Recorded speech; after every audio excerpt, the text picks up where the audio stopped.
This is the Excite Pro fins from Maris. And this is the Quattro fin, also from Maris.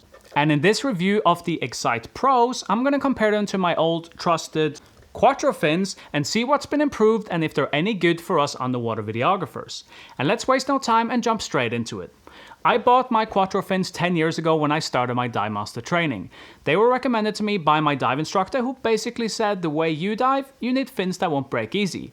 And they don't break easy, although they are a bit broken. But I didn't break them, this guy did.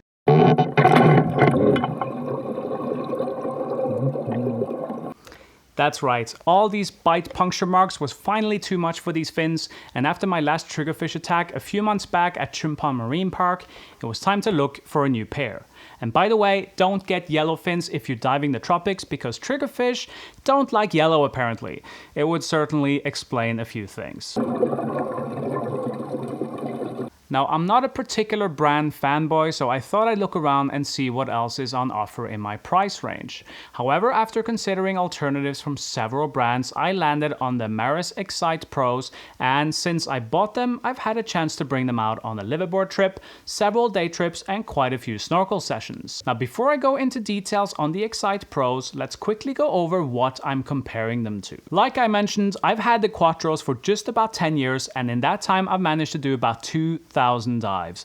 In other words, I'm very familiar with these fins and their pros and cons. These fins pack serious power and also great maneuverability. Although the fins are quite long, it's easy to turn and get yourself into or out of narrow spaces. And diving long distances or kicking against strong current has never been a problem. They're also relatively lightweight for travel, especially compared to other fins of compatible power. Basically, I would say these fins are fantastic for tropical scuba diving.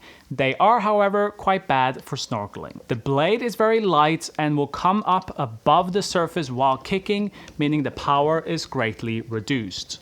Finally, the straps that came with the fins were not very practical, so I got these third-party ones instead. So because the Quattros are not the best for snorkeling, I've used another pair of fins for that.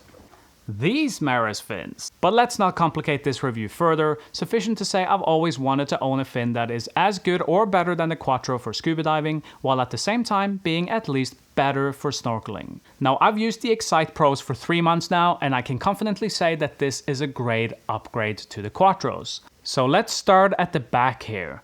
The Excite Pros have these nice padded bungee straps with a big hole on them to pull the strap over your boot.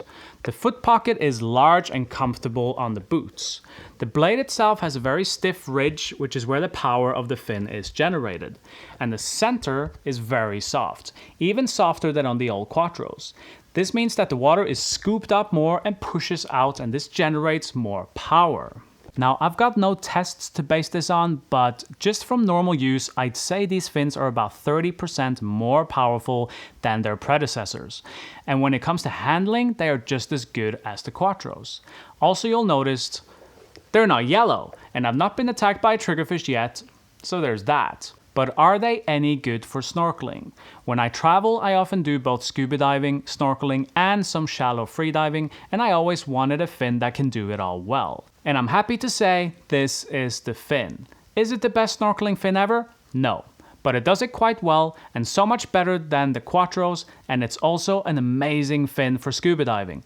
It's far easier keeping the fin submerged throughout the entire kicking motion, meaning you get more power and less energy wasted. To sum it up, the Excite Pro fins from Maris is a great improvement of some of the best scuba fins ever designed. They provide you with plenty of power and handling while being relatively easy to travel with and quite good for snorkeling. And while they're not the cheapest fins on the market, they offer great build quality and functionality. And as an underwater videographer, what more could you ask for?